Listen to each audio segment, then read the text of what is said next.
오늘은 세계 여성의 날이기도 합니다. 그리고 우리는 지금 사순절의 길 위에 서 있지요. 세계 여성의 날은 여전히 너무 많은 여성들이 차별과 폭력, 배제와 침묵 속에서 살아가고 있다는 사실을 우리에게 기억하게 합니다. 그리고 여성들뿐만 아니라 이 사회 속에서 존재할 힘을 빼앗기고 말할 힘조차 잃어버린 이들을 함께 기억하게 합니다. 그리고 사순절은 우리 자신과 우리 주변의 고통, 그리고 그 고통을 기꺼이 자신의 품으로 끌어안으신 예수 그리스도의 고통을 외면하지 말라고 우리를 부르는 절기입니다. 십자가의 길 위에서 지워진 사람들의 얼굴을 다시 보라고, 우리가 지나쳐온 아픔 앞에 다시 멈춰 서라고 우리를 부르는 시간입니다. 저는 눈물이 많은 사람입니다. 그래서 폭삭 속았수다가 한창 사람들 사이에서 화제가 될 때 혹시 안 보신 분 계시나요? 그러면 나머지 분들은 다 보신 거예요? 저는 선뜻 보지 못하고 묵혀두었습니다. 나중에 봐야지 하고 두었다가 지난주부터 조금씩 보기 시작했습니다. 휴지통을 들고 봐야 된다는 말을 들었습니다. 정말 그런 것 같습니다. 거의 모든 장면에서 참 많은 생각을 했습니다. 그리고 또 애틋했습니다. 그런데 그 중에서 제 마음에 가장 오래 남은 것은 어린 애순이었습니다. 안 보신 분들은 옆분에게 설명을 좀 들으십시오, 나중에. 자기 삶을 선택할 수가 없고 버려지지 않기 위해서 일찍 철이 들어야 하는 아이였습니다. 어쩌면 그 이야기는 그 시절에 혹은 오늘날 우리 옆에 누군가 이미 겪어내고 있는 하나의 삶의 이야기일 수 있지만 그 아이에게는 하루하루가 살아남기 위한 몸부림이었을 것입니다. 살다 보면 그렇습니다. 내가 선택한 것도 아닌데 왜 이 고통은 내 몫이어야 하는지 묻게 되는 순간이 있습니다. 내 뜻은 아무도 묻지 않았는데 책임과 상처만 내게 밀려올 때도 있습니다. 나를 사람으로 보지 않고 누군가의 필요를 위해 사용하다가 더 이상 필요 없어지면 버려도 되는 존재처럼 여기는 구조적인 악의 순환 속에서 우리는 어떻게 살아야 하는가 붙들고 홀로 발버둥 쳐야 하는 순간도 있습니다. 성경에도 그런 삶들이 있었습니다. 오늘 우리가 본문을 통해 만나는 하갈은 이집트 사람으로 우리가 흔히 믿음의 조상이라고 부르는 아브라함과 사라의 집에서 노예로 살았습니다.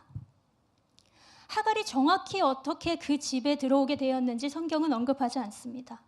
그러나 오늘날 많은 학자들은 창세기 12장 10절에서 20절, 곧 아브라함과 사라가 기근을 피해 이집트로 내려갔던 사건과 연결해서 이 사건을 이해합니다. 창세기 12장 16절에 파라오가 남녀 종들을 포함한 재산을 아브라함에게 주게 됩니다. 그리고 창세기 16장에 바로 이 하갈이 이집트 여종으로 등장하기 때문에 이제 이 하갈이 거기서부터 왔을 거다라고 추측을 할 뿐입니다. 하갈이 전쟁의 포로였는지 재산처럼 넘겨진 건지 혹은 왕실과 관련된 인물이었는지 개인적으로 팔려왔는지는 우리가 알 수가 없습니다. 그러나 분명한 것은 하나입니다. 하갈은 자기의 의지로 아브라함과 사라의 집에 들어온 것이 아닙니다. 고대 근동의 관습 속에서 아이를 낳지 못하는 아내가 자신의 여종을 남편에게 줘서 자녀를 얻게 하는 그런 관습이 있었습니다. 하갈의 이야기도 그 맥락 속에서 읽혀왔습니다. 그래서 하갈은 사라의 필요에 의해서 아브라함의 아이를 낳는 몸이 됩니다. 성경은 역시 모든 과정을 자세하게 설명하지 않지만 여기에서도 분명한 하나가 있습니다. 하갈은 자신의 선택으로 그렇게 한 것이 아니라 다른 사람의 필요와 욕망을 위해 강요당했다는 것입니다. 그녀는 자신을 지킬 힘이 없었습니다. 자신의 삶의 방향을 붙들 힘이 없었습니다. 자신보다 훨씬 거대한 힘, 그 힘들 사이에서 하갈의 몸은 흔들렸고 하갈은 상처 입었고 하갈의 존재는 누군가의 목적을 위한 도구처럼 다루어졌습니다. 그런데 이것은 고대의 이야기로만 남아있지 않습니다. 우리는 오늘도 우리의 삶을 살아가는 것만도 너무 벅찬 세상 속에서 너무 많은 하갈의 신음들을 듣습니다. 만 4년이 넘도록 이어지는 우크라이나 전쟁 속에서, 가자 지구에 끝나지 않을 것 같은 참상 속에서, 그리고 너무 자주 뉴스가 되었다가 너무 빨리 잊혀지는 셀 수 없는 고통들 속에서 우리는 여전히 힘없는 존재들이 가장 먼저 다치고 가장 깊이 버려지는 그 세상 속에서 삶을 살아가고 있습니다. 사랑이라는 이름으로 살해당하는 이들도 있습니다. 올해 초에 헤어짐을 받아들이지 못한 폭력 앞에 목숨을 잃은 생명을 보았습니다.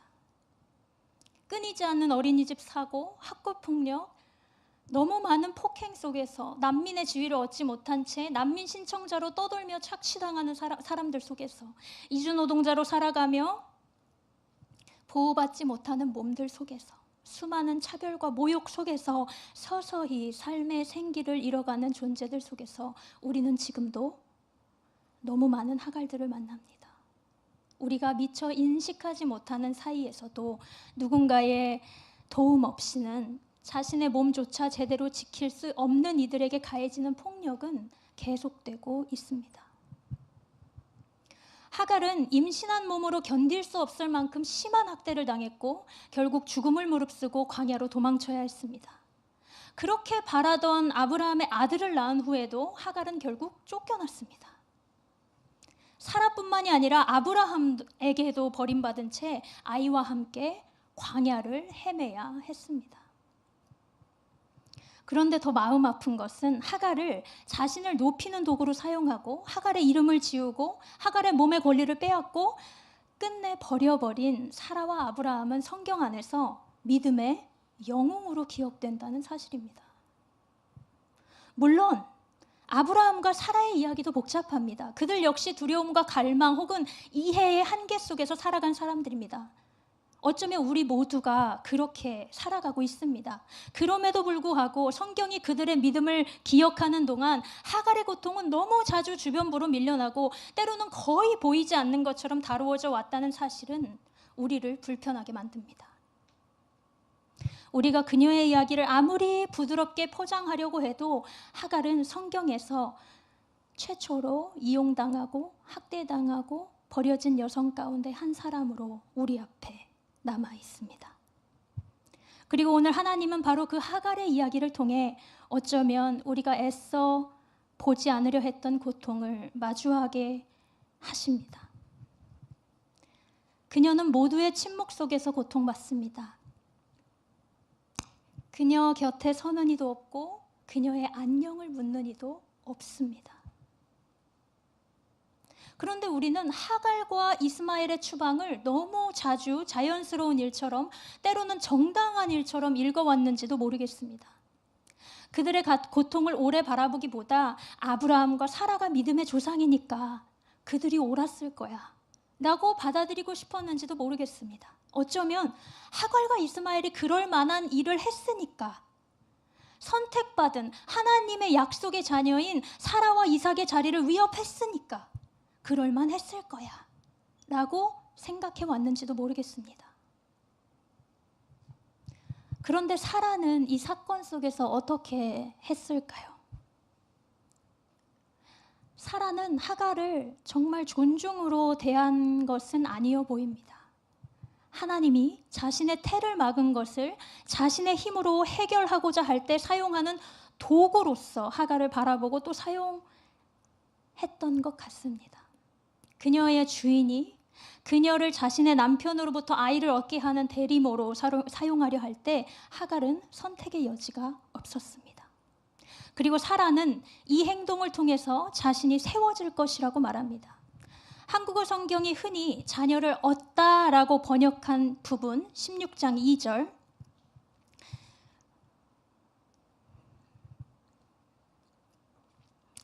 이 부분은 히브리어로 입바네 미멘나, 번역하면 내가 그로 말미암아 세워질 것이다, 혹은 내가 그를 통해 집을 세우게 될 것이다 라는 뜻입니다.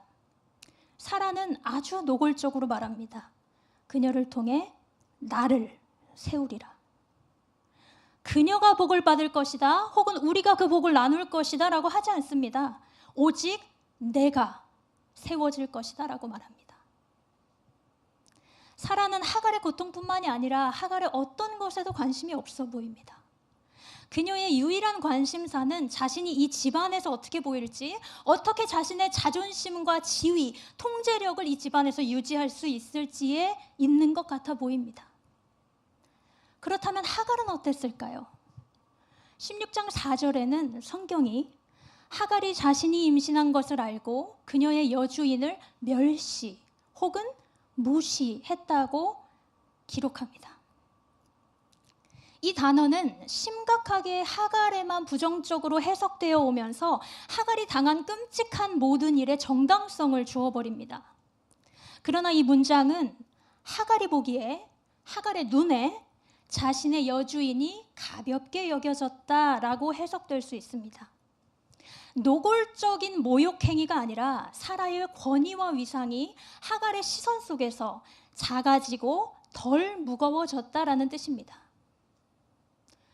하갈의 변명의 목소리는 성경이 기록하지 않습니다. 오직 사라의 목소리, 사라가 하갈을 고발하는, 아브라함에게 고발하는 목소리만 성경은 기록합니다. 하갈은 이스마엘을 가졌고, 이스마엘을 가졌을 때 그 이스마엘은 아브라함의 적장자였습니다. 하나밖에 없는 아들이었죠. 자녀가 없는 이 상황에서 하갈이 보기에 하갈 자신이 아브라함의 다른 아내로서 사라와 좀 더 상호적이고 이전의 종과 주인의 그런 관계이기보다는 조금 더 다른 권력 관계를 가지게 되었다고 하갈이 인식했다라는 것입니다.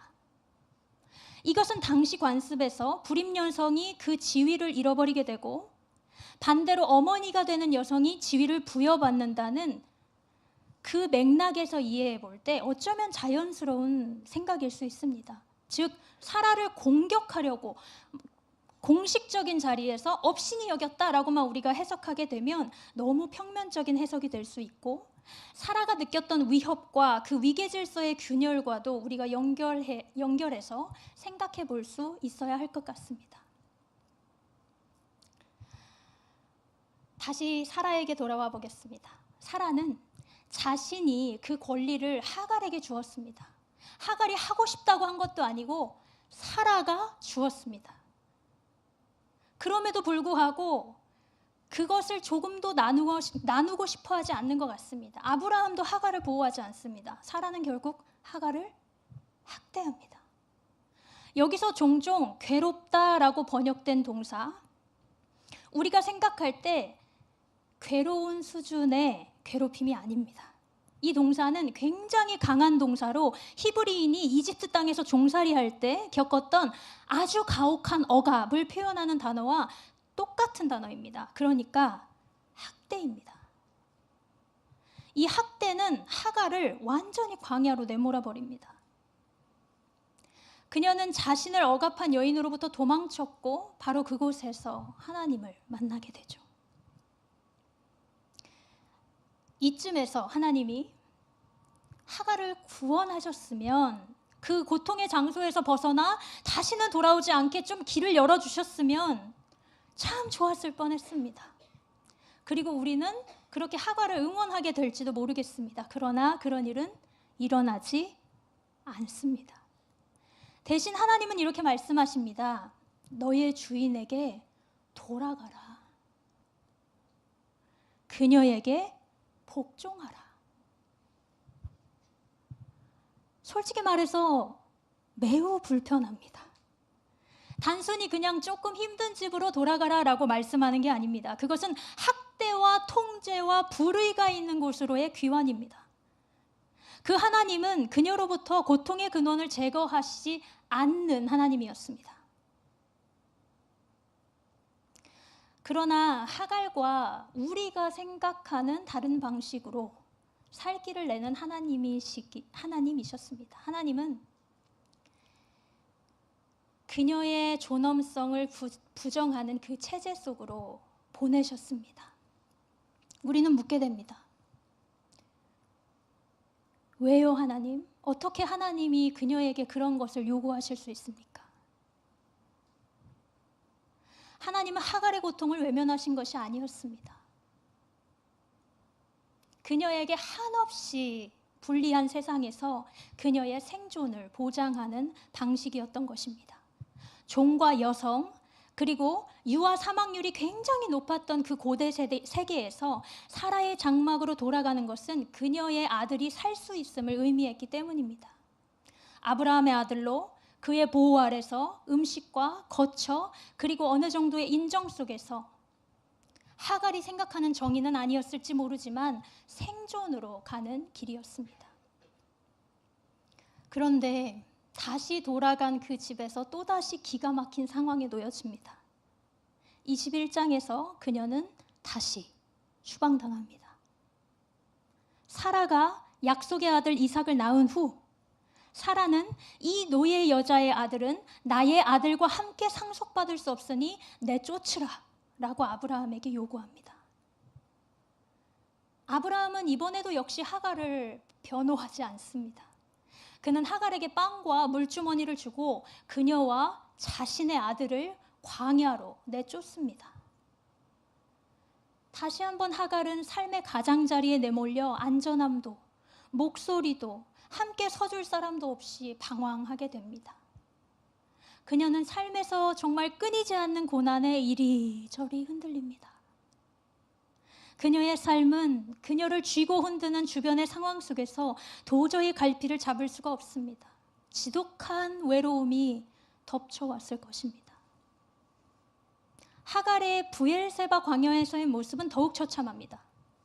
성경은 하갈의 상황을 헤매다라는 동사를 사용하고 있습니다. 이 단어는 단순히 육체적인 방황을 넘어서 방향 감각의 상실을 의미하는 단어입니다.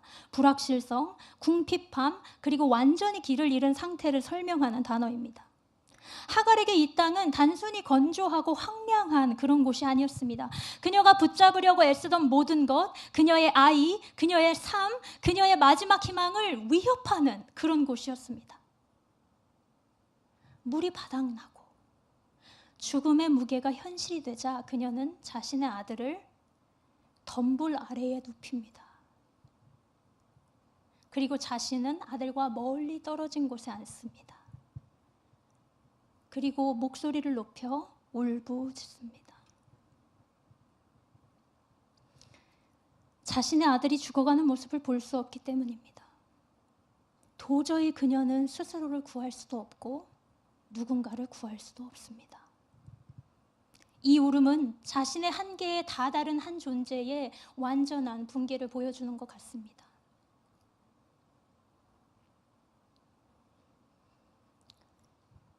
주인에게서 쫓겨난 이방인 노예였던 하갈의 지위는 당시에 다른 부족에게 합류할 기회가 거의 없었을 것입니다.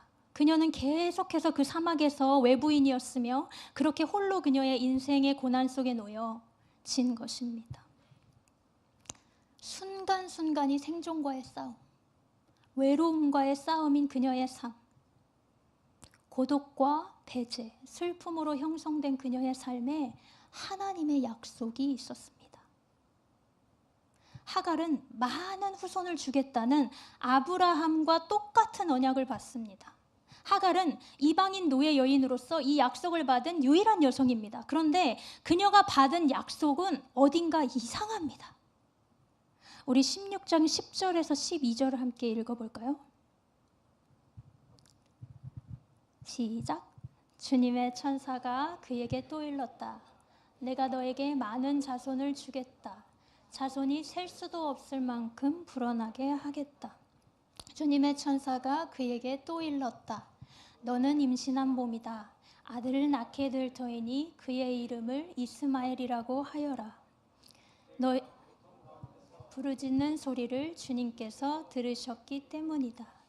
너희 아들은 들나귀처럼 될 것이다. 그는 모든 사람과 싸울 것이고 모든 사람 또한 그와 싸울 것이다. 그는 자기의 모든 친족과 대결하며 살아가게 될 것이다. 어떠세요? 10절은 듣고 있으면 하나님이 드디어 하갈에게 희망을 주시는구나 이런 생각을 합니다. 근데 계속 듣고 있으니 뭔가 이상합니다. 이 소년은 방랑자가 된답니다. 갈등 속에서 산답니다. 고립 속에서 살 거랍니다. 하갈이 자신이 그토록 괴로워했던 바로 그 외로움 속에서 그 약속이 자신의 아들에게 주어진 것입니다. 그녀의 인생은 하나님의 위로와 가혹한 현실의 경계에 서 있었습니다. 희망과 고통의 예언의 경계에 서 있었습니다. 그런데 저는 이 본문을 볼 때마다 이 경계에 놓여진 삶이 참 친근합니다. 아마 우리의 대부분은 사라처럼 민족의 어머니가 되지는 않을 것 같습니다. 우리의 대부분은 하갈처럼 통제할 수 없는 상황 속에서 생존을 모색하며 살아갈 것 같습니다. 우리가 컨트롤할 수 없는 더 큰 힘에 흔들리며 그것이 사회적 구조이든 직장이든 학교이든 권력이든 혹은 무엇이든 우리는 어쩌면 위로가 되기도 하고 우리를 혼란스럽게 만드는 이 약속을 붙들고 있는 것 같습니다. 하나님의 응답은 종종 긴장 속에 쌓여옵니다. 하나님이 말씀하신 약속들과 우리가 겪어나가고 있는 현실 사이의 간극, 그 간극은 불가능할 정도로 너무나 크게 느껴집니다. 그런데도 그 간극 속에서 하갈은 오늘 이렇게 응답하고 있습니다. 그녀는 하나님께 이름을 붙입니다. 자신의 아들에게 그리고 자신의 삶에 완전한 축복, 자신이 생각했던 축복, 자신이 그리던 꿈을 주는 하나님이 아니라 할지라도 지금 그녀가 그녀의 고통 속에서 고백할 수 있는 가장 최선의 것, 어쩌면 가장 진실된 고백을 합니다. 하갈은 하나님이 승리자요, 정복자요, 사랑이요, 치료자라고 고백하지 않습니다. 그러나 하갈은 말합니다. 당신은 엘로이, 나를 보시는 하나님이십니다. 하갈은 당신은 나를 외면하지 않았습니다. 당신은 나의 고통을 보십니다. 그리고 당신은 나의 고통 속에 계십니다. 라고 고백하고 있는 것입니다. 솔직히 이 이야기는 여전히 공정함을 찾지 못하게 만듭니다. 하나님의 행동은 소위 약속의 혈통만을 위한 어떤 특별한 보호, 축복 이런 것들을 보존하는 것처럼 보입니다. 그러나 또 역시 하갈과 같은 사람들의 삶, 이방인, 외톨이, 고분분투하는 오늘을 생존해야 하는 삶, 폭력에 점철된 삶, 도저히 희망이 보이지 않는 삶, 내일은 없을 것 같은 삶, 기댈 곳이 없는 삶, 너무 지쳐서 더 이상 위로받기를 거절한 그 삶들은 하나님으로부터 잊혀지지 않습니다. 그리고 분명히 하나님은 그들의 삶의 분투 안에 그들의 고통을 들으시는 하나님, 그들의 눈물을 보시는 하나님으로 나타납니다. 아마 그들의 삶은 주요 혈통에 기록되지 않는 것 같아 보일 수 있습니다. 그러나 하나님은 거기 계십니다. 선택받은 혈통의 영광 속에만 계신 것이 아니라 광야의 고난 속에서 버림받은 것처럼 보이는 이들의 눈물 속에도 계십니다. 자신의 아버지로부터 죽도록 버려진 그 소년은 광야에 거주하는 이가 됩니다. 활 쏘는 이가 됩니다. 힘과 기술, 생존을 찾아내는 존재가 됩니다. 광야는 죽음의 자리에서 삶의 자리가 됩니다. 하갈 역시 그 당시에 불가능하다고 여겨졌던 일들을 성취하게 됩니다. 집도, 이름도, 존재할 힘도, 말할 힘도, 줄 수 있는 힘도 없었던 이 여인이 한 민족의 시조가 됩니다. 미래의 시작이 됩니다. 역대기상 5장은 이렇게 말합니다. 하갈의 자손들은 이스라엘 동쪽 길르앗 동편 지역에 살았습니다. 그들은 낙타 5만, 양 25만, 나귀 2,000마리 등 많은 가축을 소유한 집단이 되었습니다. 하나님은 그들의 고난 속에서 부재하지 않으셨습니다. 그 치열한 투쟁과 생존의 자리에 함께 하고 계셨던 것입니다. 한 작품을 소개하고 싶습니다. 제가 너무너무 좋아하는 독일의 예술가 캐세 콜비츠라는 분의 작품입니다. 1914년 세계제 1차 대전이 터졌을 때 캐세 콜비츠의 18살 된 막내 아들 페더가 자원병으로 전쟁에 참석하고 싶어 합니다. 참전하고 싶어 합니다. 당연히 부모님은 반대했겠죠. 하지만 아들은 결국 자신이 원하는 길을 나섰고, 그때 콜비츠 부부의 심정이 1914년 8월 11일에 일기장에 이렇게 적힙니다. 밤이 되자 나와 칼을 둘만 남았다. 우리는 울고 또 울었다. 우리가 지금 예상하는, 그리고 그날 밤 그 부부가 예상했던 슬플 결말은 현실이 됩니다. 2달 뒤 아들 페더의 전사 소식이 전해집니다. 가족들은 깊은 슬픔에 잠겼고, 자신의 동생 페더를 기리기 위해서 페더의 형은 자신의 아들의 이름을 페더라고 동생의 이름을 따라 짓습니다. 여기서 이야기가 끝났다면 조금은 견딜 수 있었을까요? 세계 제2차 대전이 일어납니다. 캐세 콜비츠의 손자 페더가 군에 징집됩니다. 네, 우리가 예상한 바와 같습니다. 저도 그럼에도 불구하고 기적이 일어나서 이런 접속사로 손자 페더를 소개할 수 있으면 참 좋겠습니다. 그러나 죽은 작은 아들과 이름이 같던 손자는 1942년 전선에서 사망합니다. 이때 만들어진 작품이 이 피에타라는 작품입니다. 손으로 터져나오는 울음을 막고 있는 것 같으면서도 아들의 남아있는 온기라도 느끼고 싶은지 왼손으로는 아들의 오른손을 꽉 붙들고 있는 것 같습니다. 아들의 존재를 자신의 존재로 껴안고 있습니다.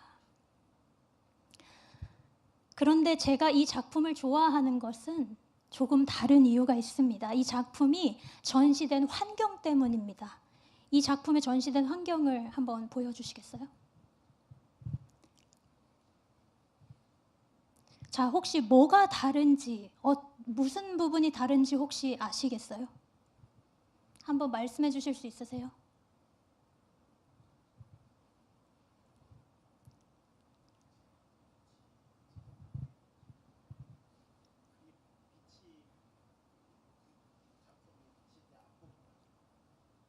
오, 맞아요. 빛이 비추고 있죠. 또 있으신가요?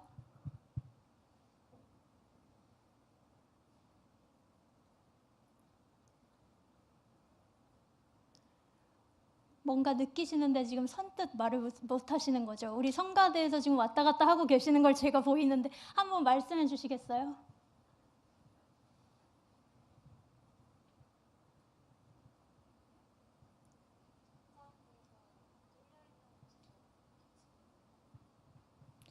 맞습니다. 천장이 뚫려 있죠.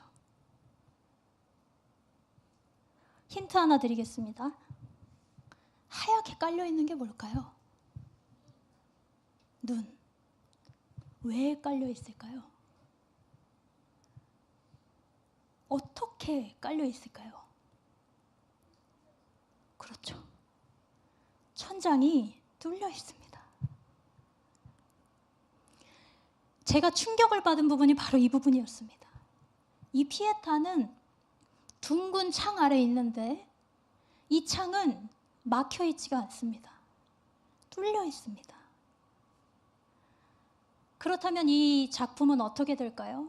눈이 오면 눈을 막고, 비가 오면 함께 비를 막고, 바람이 불면 함께 바람을 막고, 햇살이 가득 비치는 날이면 함께 햇살을 맞습니다.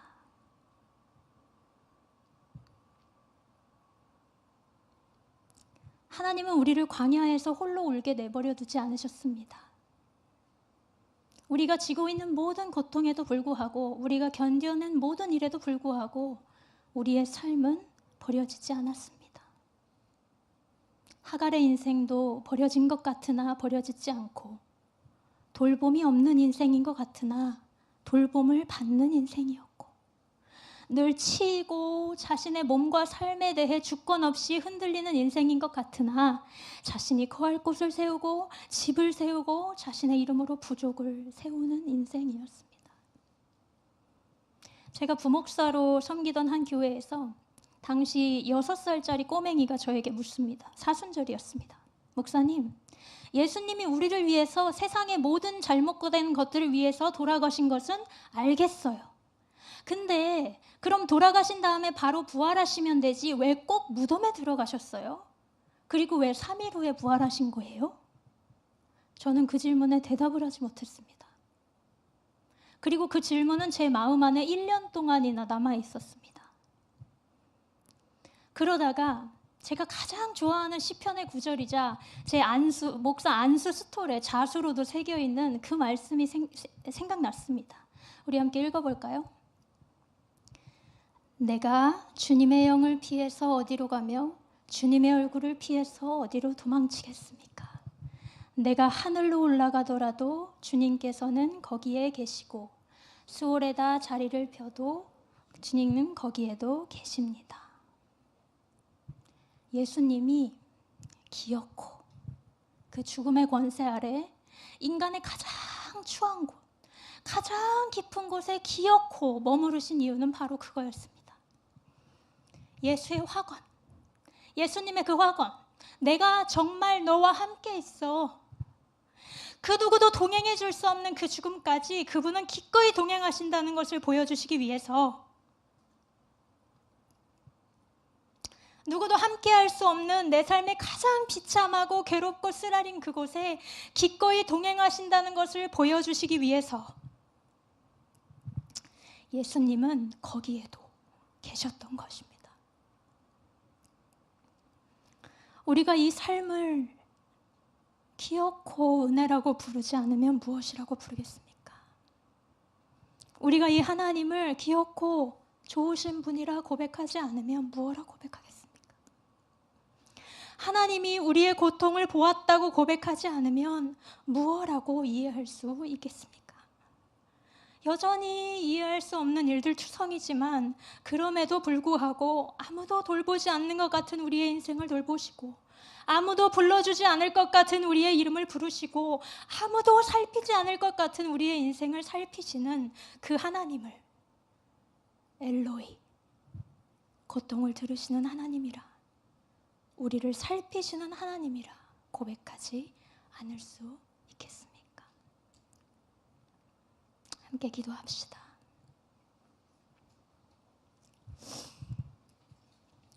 보시는 하나님, 고통을 들으시는 하나님, 우리는 우리의 광야에서 주님께 나아갑니다. 우리 중 일부에게는 물이 다 떨어진 듯 희망이 마르고 있습니다. 그러나 하갈이 더 이상 갈 수 없을 때 주님께서 그녀에게 오셨듯이 지금 우리의 광야에도 오시기를 간구합니다. 우리가 더 이상 나아갈 힘이 없는 곳에서 우리를 만나 주십시오. 우리가 상상한 희망이 아니라 주님이 주시는 희망을 보게 해 주십시오. 우리가 설계할 미래를 놓아버릴 용기를 주시고 당신이 펼치시는 미래를 받아들이게 해 주십시오. 비록 그것이 사막에서의 생존처럼 보일지라도, 비록 그것이 슬픔 속에서 시작될지라도, 주님은 아무것도 잘하지 않아야 할 곳에서 우리를 잘하게 하시는 하나님이십니다. 주님은 바로 그곳에서도 우리를 만나주시는 하나님이십니다. 오늘 우리는 광야에 놓인 이들, 우리 가운데와 그 너머의 이들을 주님께 드리며 기도합니다. 강제로 노동에 내몰린 아이들, 전쟁으로 고향을 잃은 이들, 거리에서 굶주리는 이들, 폭력과 배척과 침묵 속에 고통당하며 배변에 줄 리 없는 이들, 우리 공동체 안에 상한 이들, 슬퍼하는 이들, 우울한 이들, 버림받은 것처럼 느끼는 이들, 하나님 그곳에서 우리를 만나 주십시오. 답변이 아닌 함께 있음과 경청, 서로의 이름을 부르는 존엄함으로 광야에 머물게 해주십시오. 하갈에게 하신 것처럼 누군가 물이 필요할 때, 누군가 빵이 필요할 때, 속한 곳이 필요할 때 서로를 품을 수 있는 우리가 되게 해주십시오. 울고 있는 이 곁에 앉아주는 우리가 되게 해주십시오. 모든 사람이 온 마음으로 하나님이 나의 고통을 보신다 라고 고백할 수 있을 때까지 하나님이 그리하셨듯 우리가 서로에게 선이 되게 하십시오. 우리 가천교회 청년부가 광야와 같은 삶 안에서, 광야에서 헤매는 이들을 위한 공동체로 쓰임받을 수 있게 해주십시오. 예수님의 이름으로 기도합니다.